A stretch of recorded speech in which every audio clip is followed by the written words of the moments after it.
on who they will support based upon who can protect them and who can provide for them the things they need. So if a villager lives in a remote area where the government or security forces cannot protect him from coercion or harm from the insurgents, he's not going to support the government. It'd be illogical.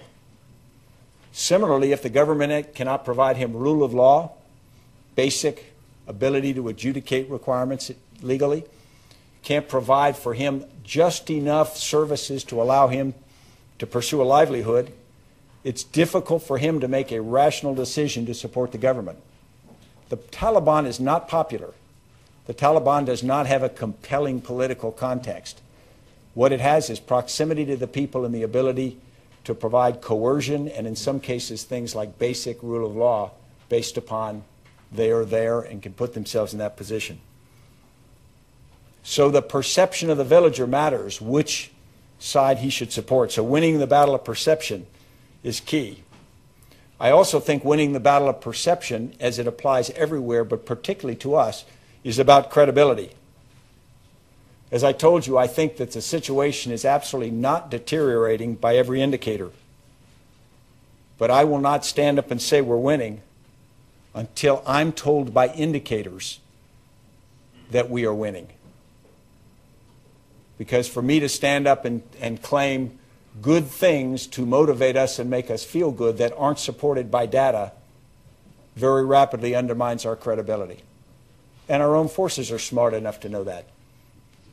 So what I intend to do is tell people the best assessment that we can as accurately as possible and let the facts speak for themselves. It's been 8 years. Why isn't it better? That's a fair question. It's a fair question for the individuals there, the Afghan people. It's a fair question for societies that have supported this effort.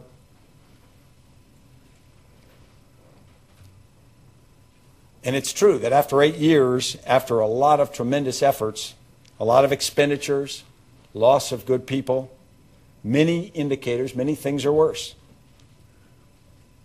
So why didn't it get better over 8 years after all that effort? Well, a number of reasons, and it's complex.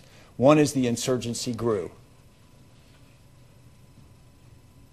Second is, in some cases, expectations, as we talked earlier, some realistic and some unrealistic, were not met, and that's created frustration.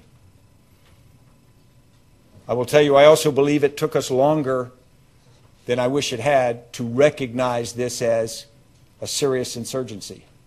As the Taliban started to come back into effectiveness, I think we lagged accepting that as a clear reality. Additionally, we ourselves, and I talk about coalition and our Afghan partners, and sometimes, in some ways, our actions, we make the problem harder. We've under-resourced our operations. In some areas, we've underperformed. In some areas, we've under-coordinated. We've struggled with unity of effort, national agreements, chains of command that are complex to say the least. And in some ways, we've not overcome some of our intrinsic disadvantages.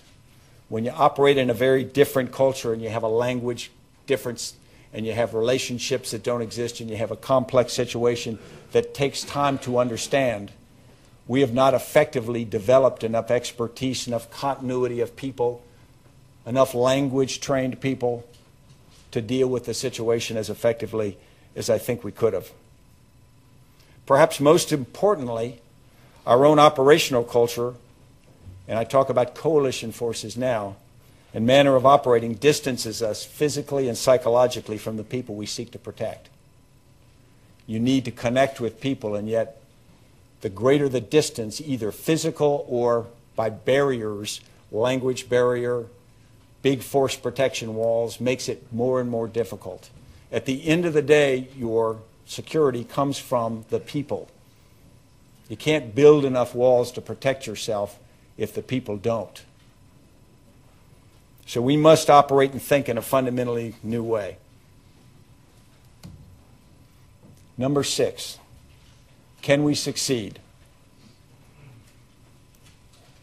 We can. We must redefine the fight. The objective is the will of the Afghan people.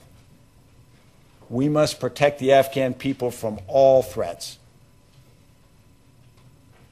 from the enemy and from our own actions. And let me describe it. A couple of days ago, just as we were coming here, a bus down south of Kandahar hit a improvised explosive device, and it killed 30 Afghan civilians. And that's tragic. And so on the one hand, you would say that the Afghan people would recoil against the Taliban who emplaced that IED. And to a degree they do. But we must also understand they also recoil against us from that same event. Because, one, if they think that if we weren't there, the IED wouldn't have been there. So in an indirect way, we caused the IED to be there. Second, we came and we said we were going to protect them. And we didn't. So sometimes the things which are most horrific done by the insurgents still reinforce to the Afghan people a decision that coalition forces are either ineffective or at least not in their interest. That doesn't happen all the time. There's also the other part where they absolutely feel differently. But you have to understand and put in that context to know what we must do. We also need to protect them from our own actions. When we fight, if we become focused on destroying the enemy and we kill Afghan civilians, or we destroy Afghan property, or we act in a way that is perceived as arrogant, what we do is we convince the Afghan people we don't care about them. If we say we are here for you, we respect and want to protect you, and then we destroy their home, kill their relatives, destroy their crops, it's difficult for them to connect those two. And it would be difficult for us to connect those. So the understanding must be that we respect the people. And we must assign responsibility, because ultimately the Afghans must defeat the insurgency. But we must, as a force, change our mindset. Whether we like it or not, we have a conventional warfare culture. Not just our militaries, but our societies. Our societies want to see lines on a map, and they want to see those lines move forward towards objectives. And you're not going to see that in a counterinsurgency, because you don't see what's happening in people's minds as clearly.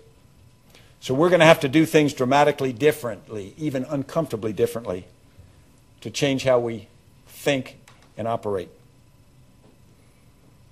In short, we can't succeed by simply trying harder.